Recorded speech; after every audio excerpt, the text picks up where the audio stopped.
They say your whole world changes the moment you become a mother. Mine did too, but not for the reasons I expected. Because the moment my husband Marcus looked at our newborn son for the first time, he didn't cry or smile or even reach for him. He just stared, and said, "We need a DNA test immediately." The room fell dead silent. Then, with the most casual smirk, he added, "He's too good looking to be mine." It was like the air had been sucked out of the room. I sat there in my hospital bed, holding our newborn, Liam, just hours after labor, and for a second I couldn't breathe. My arms tightened instinctively around him. His skin was still soft and slightly pink, his tiny fingers curled into a fist near his cheek. He made a little cooing noise, unaware of the silence that followed his father's words. At first I laughed. Because what else do you do when the man you've been married to for 4 years says something so absurd? But no one else really joined in. One of the nurses chuckled awkwardly, more out of discomfort than amusement. My mom, who'd been scrolling through her phone near the window, suddenly stiffened. "Marcus," I said, trying to keep my voice light, "what are you even talking about?" He didn't laugh. He just stood there, arms crossed, looking at Liam like he was trying to solve a puzzle. His eyes narrowed slightly, and that stupid smirk never left his face. "I'm just saying," he shrugged. "Those eyes? That hair? That little chin dimple? I mean, come on, there's no way he got all the good genes." I felt my cheeks flush, not from the compliment, but from the implication. My chest tightened, like a rope slowly pulling tighter around my lungs. I tried to laugh again, but it came out thin. "So what, you're serious? You actually want a test?" Marcus walked closer to the bed and leaned down to look at Liam. "Just to be sure," he said, like we were talking about checking the oil in a car, not questioning the paternity of our newborn son. I felt a slow burn crawl up my neck. My hands trembled as I shifted Liam in my arms, cradling him closer to my chest. His warmth was the only thing grounding me in that moment. From the corner of my eye, I saw my mom rise from her chair, arms folded tightly across her chest. Her mouth was pressed into a thin line. She didn't say a word, but I knew exactly what she was thinking. She never trusted Marcus, not fully, and maybe, in that moment, I didn't either. I looked at my husband, the man who held my hand through every appointment, who painted the nursery pale green and told me we'd name our son after his grandfather, and I saw someone else, someone cold, detached, suspicious. "Covering all the bases," he said again with a shrug, like it was no big deal. But it was a big deal, because suddenly everything felt different. The room, the joy, even Liam's soft breathing, it was all undercut by this shadow he had cast. Why did his words hurt so much? Wasn't I enough? Didn't he trust me? I didn't have the answers yet, but I knew one thing. The moment should have been beautiful, and instead it was the beginning of something I never saw coming. After Marcus made that comment, everything shifted. Not just in the room, but inside me. You'd think after giving birth, your only thoughts would be about the baby. Counting fingers and toes, memorizing their little size, falling in love over and over every time they blink. But instead, I couldn't stop thinking about him, Marcus, and what he said. We were discharged 2 days later. My mom insisted on staying with us for a while, to help. But I knew she didn't trust Marcus alone with me. I told her she was being dramatic. She didn't argue. She just gave me that look, tight-lipped, eyes soft with concern. Marcus, on the other hand, acted like everything was normal. He didn't bring up the DNA test again, not once. He changed diapers, made jokes, even took selfies with Liam for Instagram, writing captions like, "Already got my mini-me." I tried to let it go, to convince myself it had been a stupid joke, said at the worst possible moment. But something inside me had started to ache. A quiet, gnawing kind of ache, the kind you can't point to but you feel in your bones. It wasn't just the comment. It was how he looked at Liam sometimes, like he was trying to figure him out. I caught him one night standing over the crib just staring. He didn't notice I was watching. His brow was furrowed, eyes squinting a little like he was searching for something he couldn't quite find. When I stepped into the room, he jolted slightly and laughed it off. "Just wondering when he's going to start looking like me," he said. I smiled, but something about his tone made my skin prickle. Then little things started happening. things I might have ignored if I wasn't already on edge.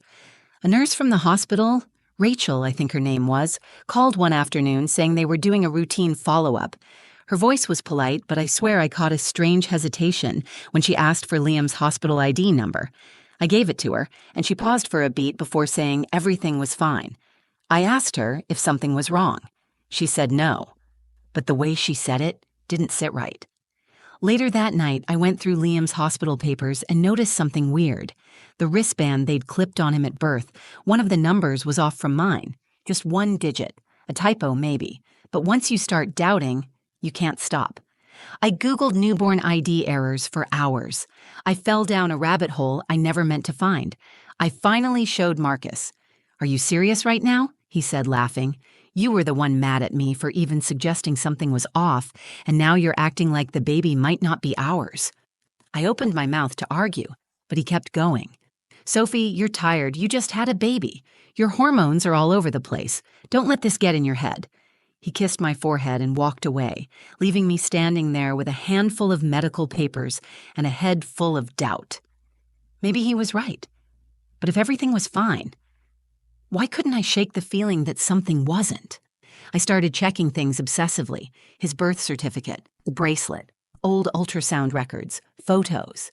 I became someone I didn't recognize, a mother with a newborn in one arm and a browser history full of worst-case scenarios in the other. I didn't want to believe Marcus was serious about the test, but now, deep down, I wasn't so sure he was wrong to ask, and that terrified me.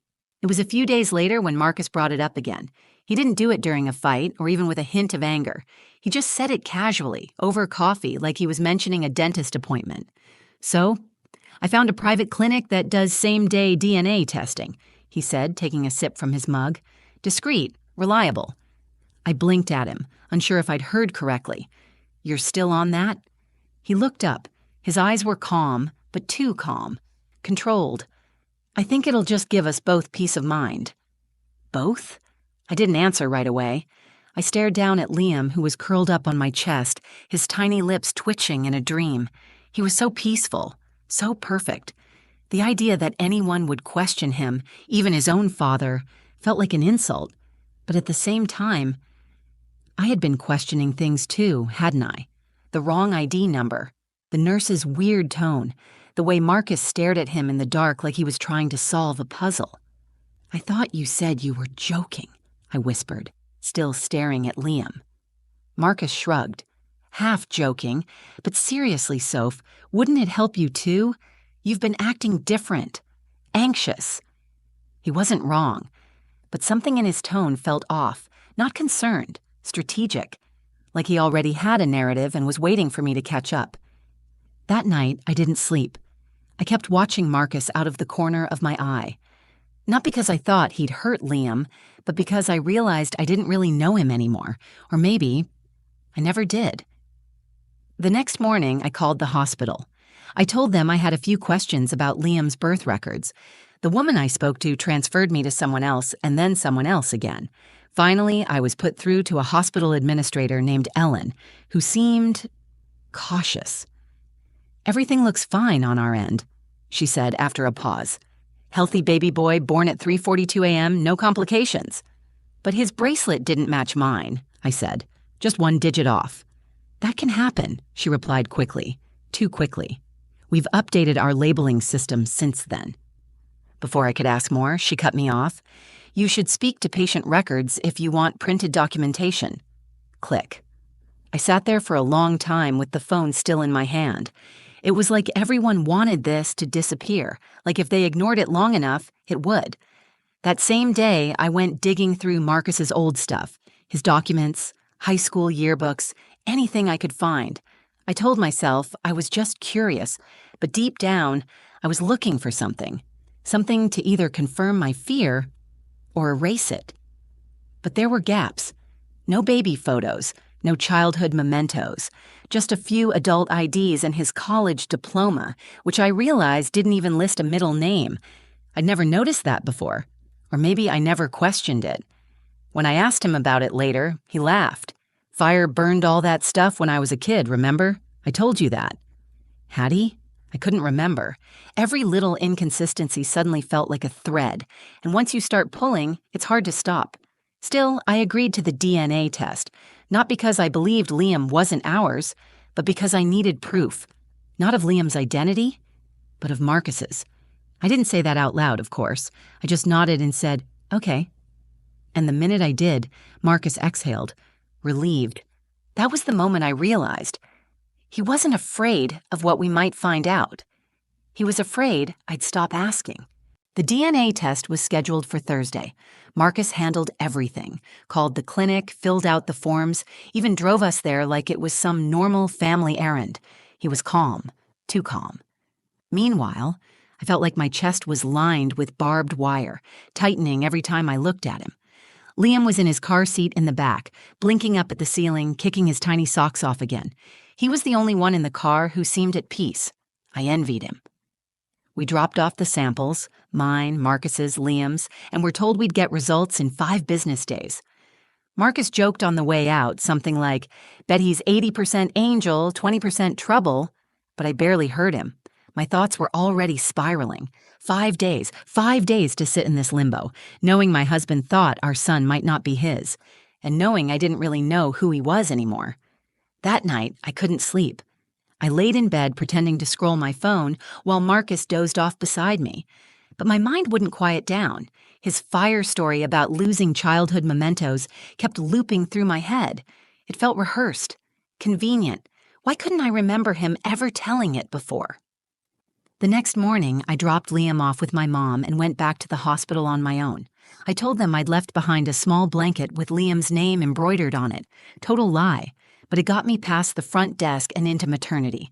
The moment I saw Nurse Rachel, the one who had looked uneasy after the birth, I felt a jolt of hope and dread. She recognized me immediately. "Sophie, right?"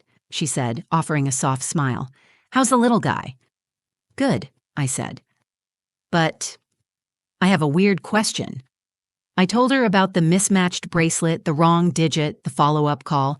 I expected her to brush it off, but instead her face went pale. I shouldn't say anything," she said, glancing around. But that night, we did flag a potential mismatch, just for a moment. Something in the system glitched and showed 2 babies under your ID number, but it was cleared.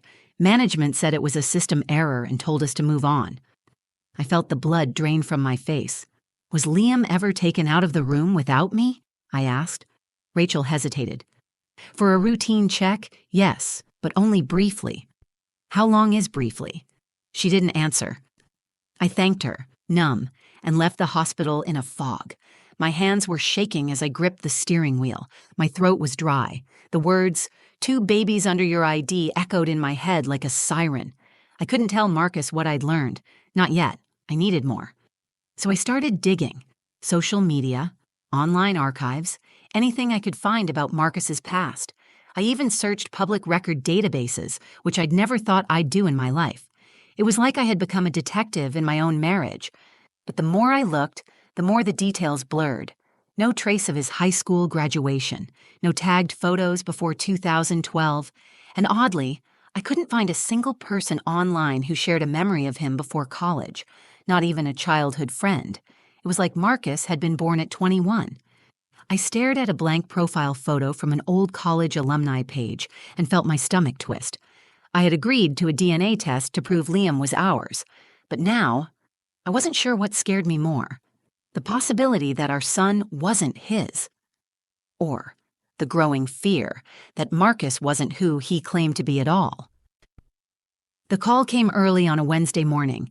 I was standing in the kitchen, rocking Liam in one arm, still in my pajamas, when my phone rang. The screen just said, "Unknown number." I almost didn't answer. Something in me froze, but I picked up. "Mrs. Evans?" A calm, clipped voice said, "This is Dr. Graham from Greenbrook Medical. We need you and your husband to come in today to discuss the results of your paternity test, in person." "In person?" I asked, my throat going dry. "Yes, it's urgent." My stomach dropped. I couldn't even speak. I just nodded as if he could see me. Marcus didn't ask questions when I told him. He just said, "Finally," and grabbed his keys. The drive to the clinic was quiet. Liam was asleep in his car seat again, completely unaware of the storm swirling around him. I stared out the window, heart pounding, trying to steady my breathing. At the clinic, a nurse led us to a small private office. It was cold inside, sterile, like they'd sucked the warmth out on purpose. A digital clock on the wall ticked loudly, every second hammering against my nerves. Then Dr. Graham walked in. He was middle-aged, graying at the temples, with a no-nonsense air about him. He sat across from us, opened a file, and paused, long enough that I felt my chest physically tighten. "I'm going to be direct," he said. "The results came back, and they are highly unusual." I clutched Liam tighter, suddenly aware of how warm and real he felt in my arms, my anchor. Dr. Graham looked at me first. "Sophie, biologically, this child is not related to Marcus." I didn't even blink. Somewhere inside, I already knew that. But then he turned to Marcus. His eyes lingered for a second too long. Something passed across his face. Hesitation. Maybe even fear. "And Marcus," he continued, voice quieter now, "you are not a biological match for this child. But more importantly, your DNA doesn't match any records associated with the ID you submitted." Marcus went still. I looked over at him, expecting confusion, denial, something. But his face didn't move. Not even a twitch. Dr. Graham closed the folder. We ran a cross-check through our internal system. Your name, your date of birth, even your photo, all of it triggered a federal alert. I felt my blood run cold. "What are you saying?" I asked, my voice barely above a whisper. Dr. Graham didn't answer. He picked up the phone on his desk, pressed a button, and said one sentence I'll never forget. "Security. We need you in room 4 immediately." Time stopped. I turned slowly toward Marcus, and for the first time since I'd known him, I saw it. The tiniest flicker in his eyes. Panic, but just for a second. Then it was gone. "What the hell is going on?" I breathed. Marcus stood. "This is ridiculous," he snapped. "You think I'm some kind of, con artist?" But Dr. Graham didn't flinch. "We don't think. We know. Your DNA matched a man named David Langston. Arrested in 2014. Disappeared shortly after posting bail. The real Marcus Evans died in a car accident the following year. We're not sure how long you've been living under his name." I couldn't breathe. The room spun. The man I married, the father of my child, the man I thought I loved, wasn't even real. As 2 uniformed guards entered the room, David, looked at me. Not with guilt, not with regret, but with sadness. Like maybe, for a moment, he'd actually wanted to be someone else. And just like that, they took him away. Out of my life. Out of Liam's. Out of the lie we were living. I didn't cry right away. Not when they handcuffed him. Not when the door slammed behind him. Not even when Dr. Graham handed me the printed DNA results like some final confirmation that none of this had been a dream. I just sat there, numb, holding Liam close to my chest, his tiny head resting under my chin like he was the only real thing left in the world. The days after felt like walking through water. Everything slowed down. Everything felt heavy. Reporters tried to reach out once the story hit local news. A man living under a stolen identity, posing as a husband, a father. They called it a bizarre paternity case with a criminal twist. I hated that phrase. This wasn't a story. This was my life. It turned out David, Marcus, whatever his real name even was, had been switching identities for years, avoiding debt, legal charges, even rumors of fraud in another state. He wasn't a violent man. At least not physically, but the betrayal cut deeper than any bruise ever could. What kind of person fakes their entire life just to be with someone? And worse, what kind of person becomes a father in the middle of that lie? For a while, I couldn't stop blaming myself. I went through every memory with him, every birthday, every laugh, every "I love you," trying to find the cracks, the clues, the signs I missed. But the truth is, people like him, they're good at pretending, good at becoming exactly who you need them to be. But here's what shook me the most. Liam was mine.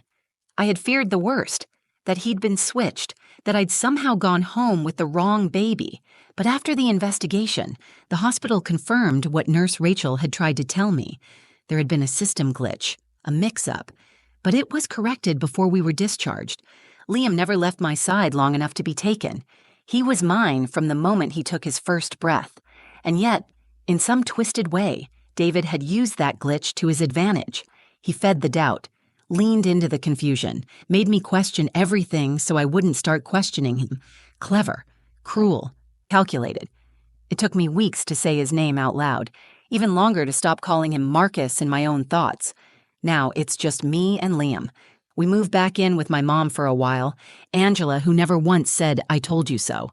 She just held me when I finally let myself cry, and she holds Liam like he's the whole world because to me, he is. I filed for annulment. There were no legal complications, surprisingly. You can't stay married to someone who never existed. Sometimes I still get mail addressed to Marcus. I toss it in the trash without opening it. And other times, late at night when Liam's asleep and the house is quiet, I think about the man I thought I loved. The version of him that sat with me at 3 a.m. feedings, who painted the nursery pale green, who kissed my forehead before every doctor's appointment. Was that real? Or was that just part of the lie too? I don't know. Maybe I never will. But I do know this. Sometimes, the truth doesn't just hurt, it rips the ground out from under you.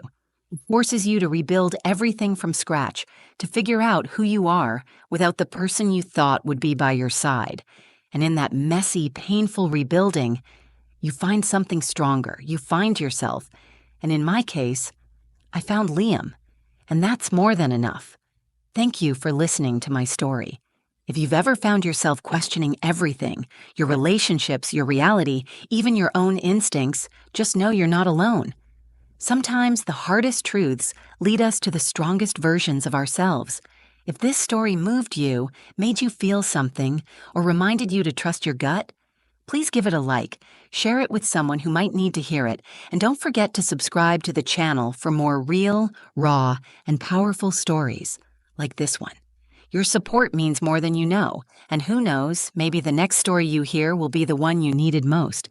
Until next time, take care of your heart and trust it too.